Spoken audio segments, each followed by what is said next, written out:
ONGC this year has dug the maximum number of wells after 37 years, 500 wells. So it costs money, and most people are reluctant to go down that road because, if you're head of a outfit or a company, OMC, for only 6 months, you'll say, let me deploy the money in the profits of the quarter rather than in drilling. But now things are changing, and I'm very confident that we'll find many more oil fields. When you shared a very proud moment that India has for the first time found oil in Krishna-Godavari basin as well. This is work in progress. When I made this statement about the Krishna-Godavari basin, at that point of time, that was one place. Now we have found green shoots oil in several other places.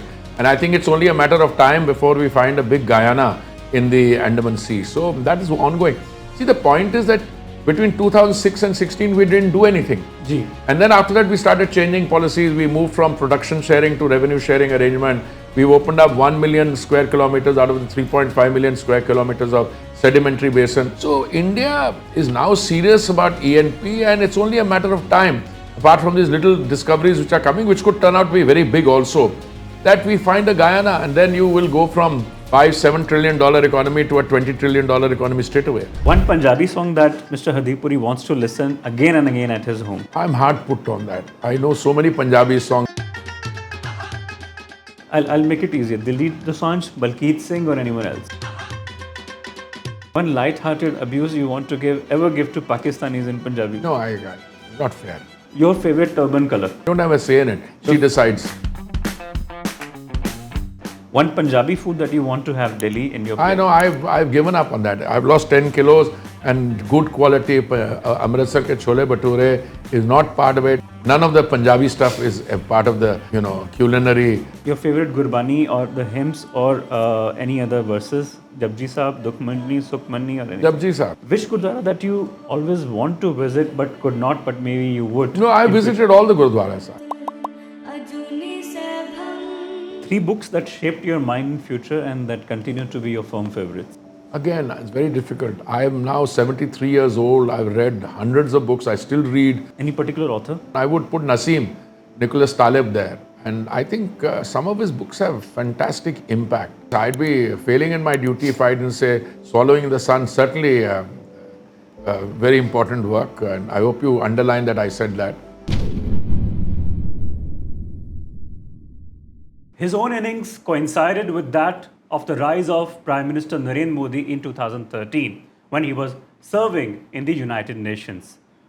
He started his career as a full-time career diplomat, but he continues to be the prominent Sikh face in Prime Minister Modi's cabinet for almost 8 years now. Joining me today is Union Minister for Petroleum and Natural Gas, Hardeep Singh Puri, as his party celebrates the 11 years of the Modi government. Welcome to the show, Mr. Puri. It's actually been a privilege following your career all these years, not just as the prominent Sikh personality who went on to ratchet up prominent positions, monumental feats outside India, but also within India for the last 11 years or so. Of course, Mr. Puri, as I ask you this first question, it's also very close to me personally because having been raised as a kid of a Sikh mother, I find it very astonishing and also very surprising that Prime Minister has maintained a very steadfast approach for the sentiments of protecting the sentiments of Sikhs. Mr. Puri, I want to ask you this question. When we look at the identity of the Sikhs in this country, the role of Sikhs fighting the barbarism of Mughals centuries ago when Guru Nanak Dev Ji came here, tumultuous times of Operation Blue Star, and also the carnage, the pogrom, which has left scars inside people like you and me when we look at the 80s. What is it that the identity of Sikh mean to you today under Modi in this India? Well, thank you very much. I think you've pointed in the direction of something which is not complicated, but which needs to be looked at in its historical perspective. When you talk about the Sikh identity, I think in a sense you are referring to the establishment of the Khalsa, which is the 10th Guru's contribution. The previous 9 Gurus prior to that establishment, the Sikh identity, which is the identity you see in the Sikhs today, turban, long hair, kada, kirpan, 5Ks, etc. Why was Sikhism given that identity? I think it was more in the context of the preservation and protection of the Hindu religion. That's where it started. So now to claim that the Sikh identity is opposed to the Hindu identity, I find that very difficult to understand. For political reasons, some people come and pass that on. I think it is the Hindu religion, its protection. You yourself referred to the Mughals. I even put a timeline on it. I mean, when you're talking about Guru Nanak, yes, 550 years ago. When you're talking about the 10th Guru, you're talking about 300 years ago. Right. In that vicinity, my family's had the proud privilege of caring for one of the Guru Sahib's. So I would call it a legacy for 300 years. I don't talk about it very often, and I'm still not ready to talk about it. But I think Guru Gobind Singh Ji was not just a Sikh Guru. He was something much more. He was a national, and that's why he's held in such reverence at today.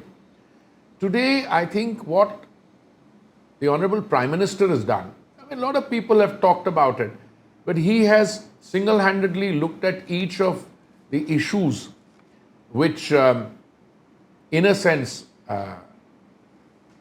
affect the Sikh identity. Such as? And I give you a long example. I mean, what have been the demands? I mean, some are purely religious demands, and though they have also been responded to. For instance, the two countries, Pakistan and India, were born from the womb of the same mother in 1947.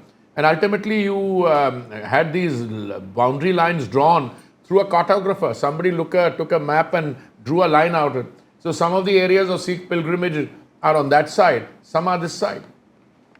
Ji. Dera Baba Nanak is on one side, then Right. Kartarpur Sahib was on the other side. Correct. Okay, Nankana Sahib on the other side. So Right. There was a long-standing demand, and at least a bulk of the period when I was growing up, I thought this will always remain a demand. But lo and behold, along came Mr. Modi, and we opened a corridor between the two sides.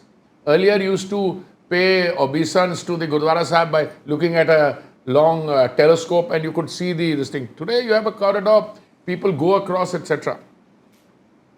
I can give you several others. Right. I mean, I think we have it's all been documented in a booklet. Right. And whether it is, langar on the GST on langar seva, whether it is, other specific demands, removal of the blacklist from the 1984 context. Right. But more than that, I think the Prime Minister has genuinely tried to reach out to the Sikh community and to them as productive members of our society. Right. And to see what best we can do. Right.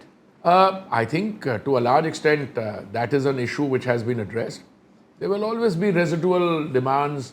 Some of them are misplaced. I would say some of them are also deliberately contrived. And separatism or, that kind of a sentiment, that is fueled from elsewhere. Correct. If you ask any Sikh, I mean, we are a very proud minority. If you look at our size as a percentage of the overall population, it will be less than 2%. Yet if you look at the contribution of Sikhs to the armed forces, to the gallantry awards they win, to national life, I think the regrettable problem is that, part of the problem is that Punjab as a state has suffered a governance deficit. I was in Punjab yesterday. I must say I got this uneasy feeling. I travel around the country. This is a state which seems to have been left behind. Correct. Which is why, of course, my second question to you is, now that we are celebrating the 11 years of Modi government, you have represented this government as not just as a Rajya Sabha MP, but several big portfolios where Prime Minister reposed a lot of trust, faith inside you. Whether it is civil aviation at one era for 2 years, then petroleum and natural gas now, and earlier housing and development. I want to actually ask you today a very, very poignant question for the viewers, and especially those who have followed you particularly over the last 20 years, maybe career diplomats or otherwise. What are the anecdotes, Mr. Puri, and the absorbing memories of your own interaction with the Prime Minister each time you attended his cabinet meeting, whenever he would suggest an idea to you or whenever you would propose an idea? What were those anecdotes See, about? first of all, I don't think it would be correct to look at anecdotes in cabinet meetings. Modern day cabinets, the Westminster style cabinet form of democracy, these are very structured. You know, before you go into a cabinet meeting, different levels have looked at the cabinet agenda item, which agenda item is coming up. You have a cabinet note circulated. So that doesn't leave much. But, you know, many of us, I've been a member of the cabinet for Council of Ministers and cabinet now for what, 8 years nearly. Correct. And I've had the privilege of an association with the Prime Minister even before that. He is a very one-of-a-kind person. He is very focused. He is very thoughtful. He pursues in his own mind and in whatever he is doing very clearly defined objectives. I mean, I can tell you one incident. I met him at a farewell lunch that Mr. Arun Jaitley hosted for me when I was leaving for the United Kingdom, when I was going as Deputy High Commissioner. And Modi ji then told me that you're going to London, मैं आऊँगा. I'll come and visit you. This was the year, I think, 1999. I was going there in the beginning, first quarter of 1999. Well, I finished my tenure in London. I didn't have the privilege of receiving him. He had meanwhile become Chief Minister of Gujarat. But when I went from there as ambassador to the UN in Geneva, I got a call from him. He said, you know, I told you I will come. I mean, he has a very sharp memory. But मैं अभी Geneva आ रहा हूँ. And he came to Geneva for a purpose.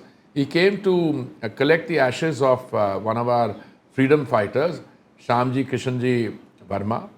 And I must say, I hosted him. He was then the Chief Minister of Gujarat. I was just an ambassador, etc. And I remember my interaction even then. He was solely focused on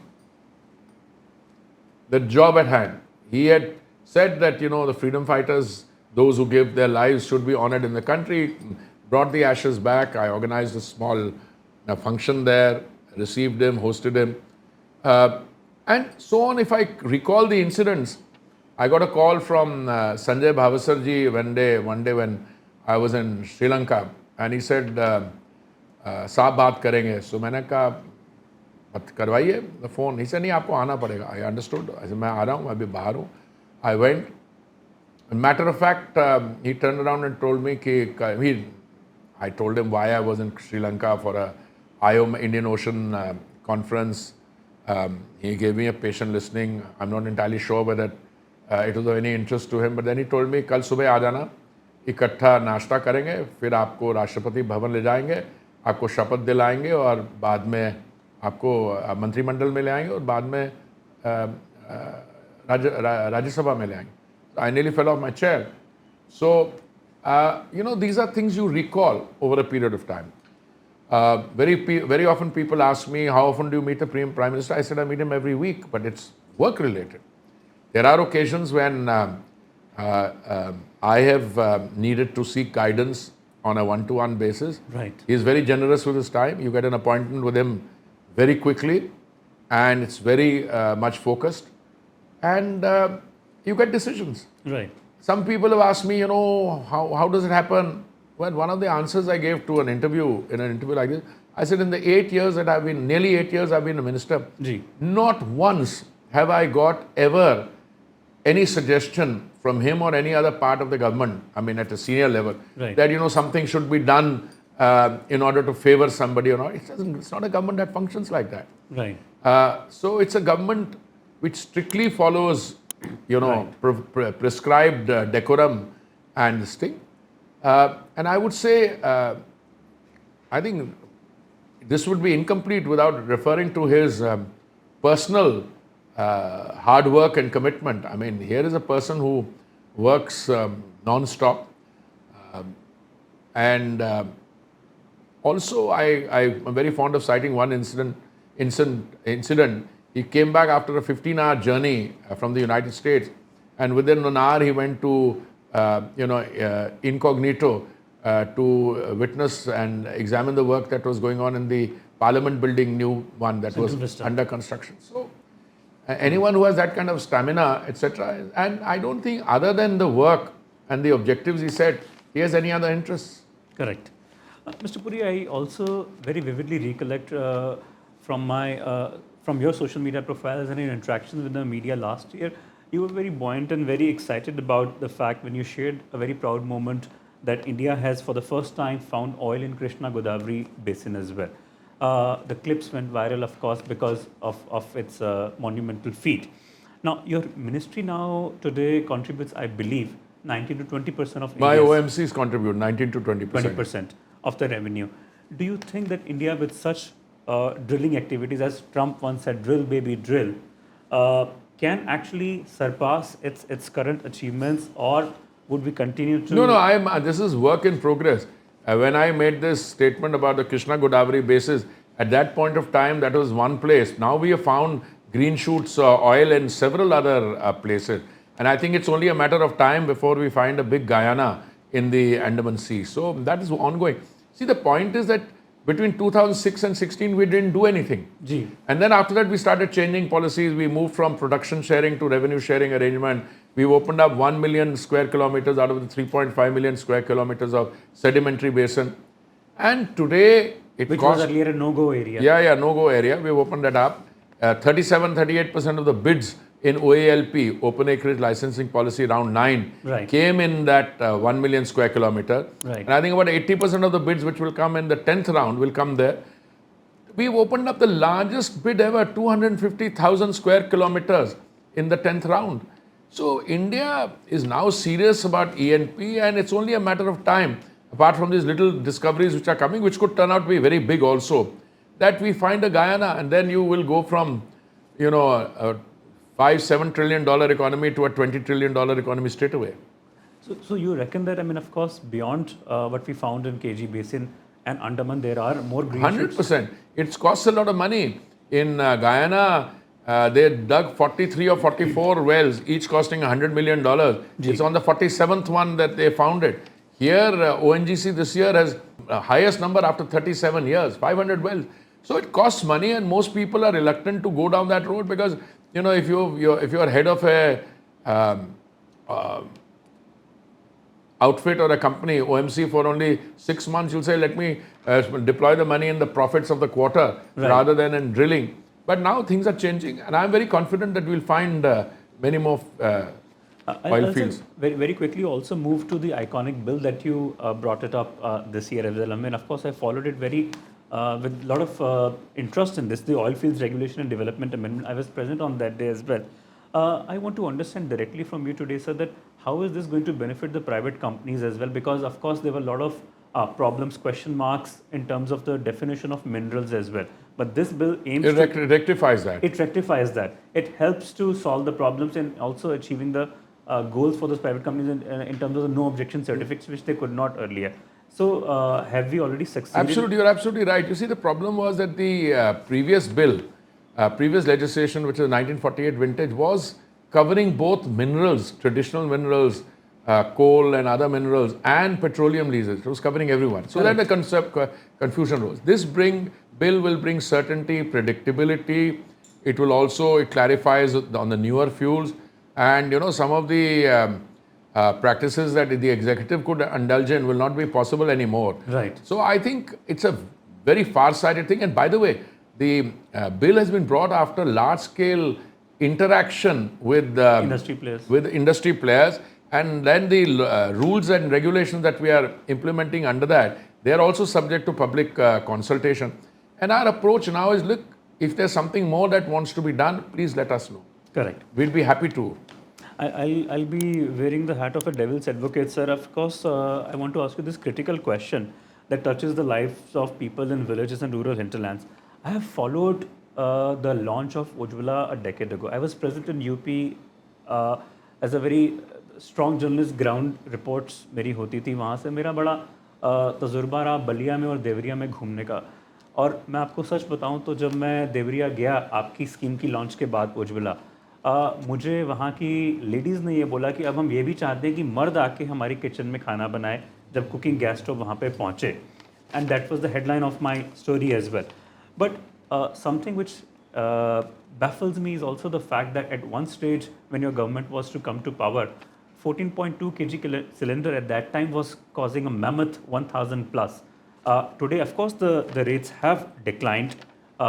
They declined, I mean, of course, in 2016, 500 odd, 600 odd. Now also it's much below than it was in 2013, जब 1000 से ऊपर थे, आज 800 के. तो वो जो fluctuations जो है सर वो क्यों रहती है इतनी ज़्यादा? It depends on उसका क्या reason है? LPG or a cylinder gas is a product which is produced from the refinery, and the refinery uses crude oil. Crude oil international prices keep going up and down. Right. Today they are luckily low, but the fact of the matter is, 1 year ago our oil marketing companies incurred a loss of 28,000 crores because of the fact that we are supplying gas cylinders cheap. We had to pay back 22,000 crores. Right. So this year they have incurred a loss. This means the last year they've incurred a loss of 40,000 crores. So they expect us to pay us back. Now, the popular perception is a simplistic one. I don't blame people. Arey, international prices गिर गई coal की इसलिए ये भी कम कर दो. You add to the cost of extracting a barrel, you add the cost of freight, insurance, the dollar exchange rate, the refining margin, the a dealer's margin. When you put all of it together, then you get a price for petrol at the thing, and the refining product also. The other problem is that the price of gas internationally, in a sense, is determined by something called by the Saudi contact price, which has been very high. Right. So now we are trying to buy from elsewhere, etc. So there are a number of factors. But I think the good news is that the number of cylinders have gone up from 14 crores to 33 crores. Ujjwala, which you attended in 2016, now is 10 crores, 30 lakhs. And bulk of the cylinders earlier were in the urban sector. Ujjwala, 80% of the cylinders given are in the rural area. So things are happening. Correct. Similar question I also want to ask you about petrol prices. I mean, of course, during Vajpayee ji's era, we started with something like rupees 34, then it shot up to, in Manmohan's era, 76, 78. You guys brought it down, of course, in 2014 onwards, but 64.38 was the 2016 price. But then there were, of course, fluctuation between 70s, 80s, and today, I mean, it keeps fluctuating between 90, 100 in some states. Wherever there are BJP state governments and they've reduced their VAT, it's likely about 95 or so, I think, cost of a litre of petrol. So, I mean, of course, BJP's rule states are taking care of this, but of course, Congress rule states... So they make noise, but they don't bring their VAT down. Of course, sir, with oil, I also want to ask you a very specific question because you have made umpteen references to Russia as well. Now, India's total imports, I have the statistics for crude oil, fell by 11% in April, but Russian volumes account for almost 40%. 38% or so. 38%. What's the reason for this? No, it's a very simple explanation. But we means the government doesn't import oil. It's the oil marketing companies which import oil. And the oil marketing companies will typically float a tender at the point of importation. And they will say, we need so much of crude oil, and people will send quotation. Whoever is the cheapest will get it. Simple as that. Now, something very personal to you. Your government has enjoyed a very taint-free, corruption-free image, which everybody knows that for 11 years, there was an era of scams which all of us broke at certain stages, whether Augusta Westland or Pawan Mansal Lilgate and blah.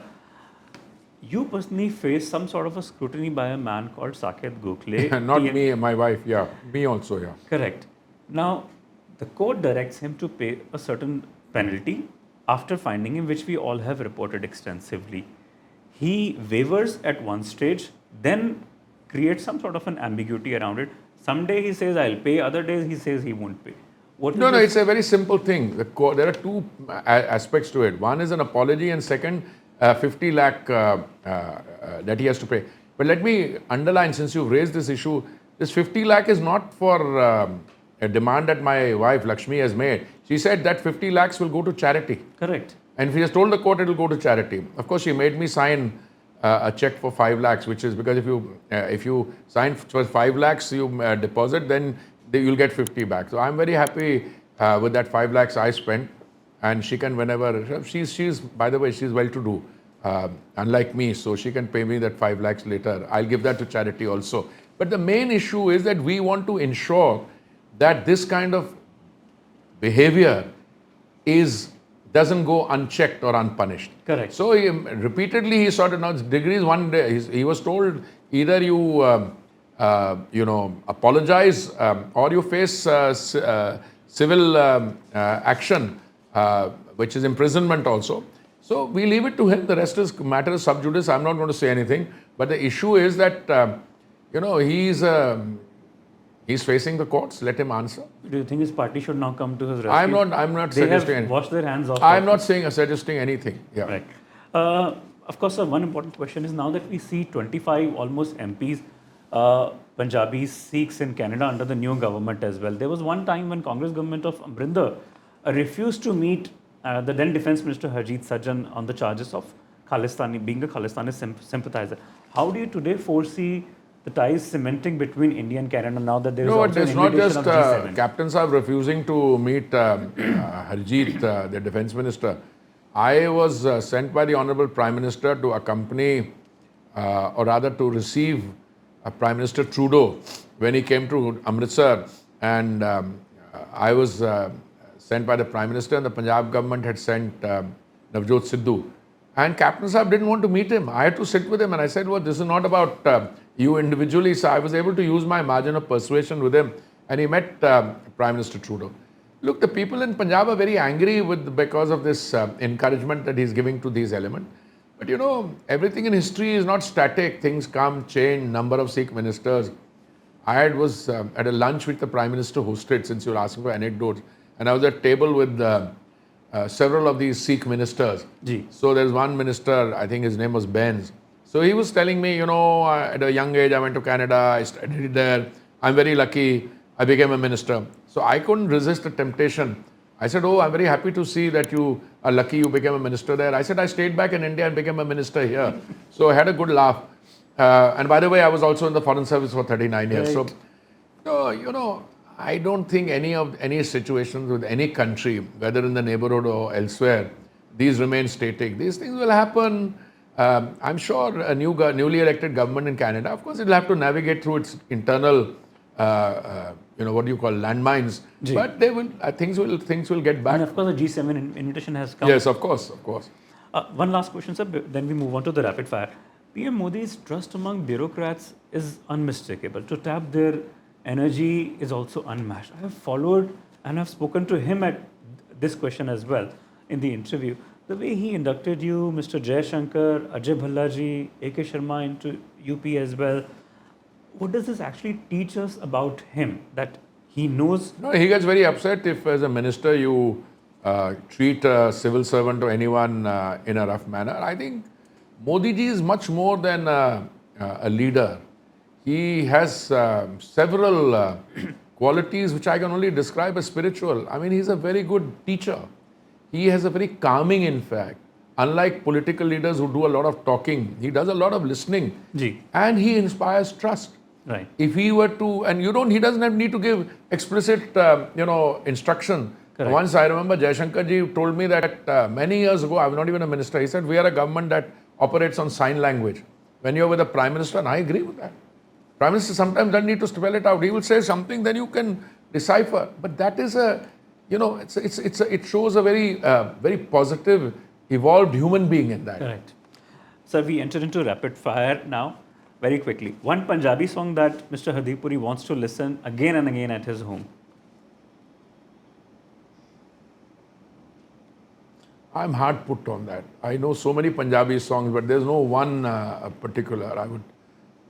Diljit If you suggest one, I would maybe endorse it. Okay, I'll make it easier. Diljit Dosanjh, Balkeet Singh, or anyone else? Again, I'm equally partial to all of them. Your favorite turban color? No, I wear different colors every day.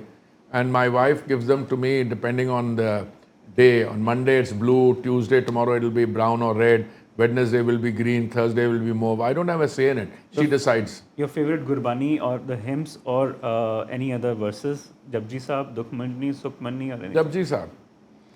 Which Gurdwara that you always want to visit but could not, but maybe you would? No, I visited all the Gurdwaras. I wish I could go more often. I've been very fortunate. I have been to Gurdwara Sahibs in India, outside the country, and I've been very fortunate in the sense that especially my travels in the last 8 years have taken me to places which I would normally have not been privileged to go to. 3 books that shaped your mind in future and that continue to be your firm favorites. Again, it's very difficult. I am now 73 years old. I've read hundreds of books. I still read. I keep up with knowledge. Any particular author? No, I have personal friendships, So, Such I mean, in amongst my personal friends who are world-class authors, very well-known, I would put Nassim, Nicholas Taleb there. And I think some of his books have fantastic impact. I don't know which one you could lift. And maybe your wife's recent book? No, I'm coming to that. I think out of Nassim's books, Anti-Fragile, no. Probably one might, even the others are very this thing. Oh yes, I'd be failing in my duty if I didn't say Swallowing in the Sun, certainly very important work, and I hope you underline that I said that. So I mean, I wouldn't say a voracious reader because I would like to be, but I work an 18 hours day, 7 days a week. At least one day I like to take, as a good Sikh, half a day off to wash my hair and train. But I have colleagues, young colleagues, some of them are sitting here. They don't even allow me to do that. But otherwise, but I wish I could take to more reading. One famous author, Khushwant Singh, once said that for the Sikhs, entire Sunday is dedicated to washing their hair. No, that's an exaggeration. Much of what Khushwant said or did was, I like some of his habits. When he invited somebody for dinner, he invited them at 7 o'clock and then by 8:30 he expected them 9 o'clock. So I do that. I invite people at 7:30, serve dinner early, and by 9:30, 10, I always tell them, and this is not drawing inspiration from Khushwant Singh, it's basically the time management dynamic of anyone who has to work an 18 hours day. Right. One Punjabi food that you want to have Delhi in your plate? I know, I've given up on that. I've lost 10 kilos and good quality Amritsar ke chole bhature is not part of it. Even the chicken I eat a lot of protein. I have air fried stuff, fish and chicken. None of the Punjabi stuff is a part of the, culinary fare these days. One light-hearted abuse you want to ever give to Pakistanis in Punjabi? No, it's not fair. So that was Hardeep They're Puri. not fair. That's not fair. That's not fair. Thank you. It was a pleasure speaking to you, sir. Thank you. That was Hardeep Puri ji speaking to us on the 11 years of the completion of Modi government and many more years to come. Thanks so much, sir. Thank you.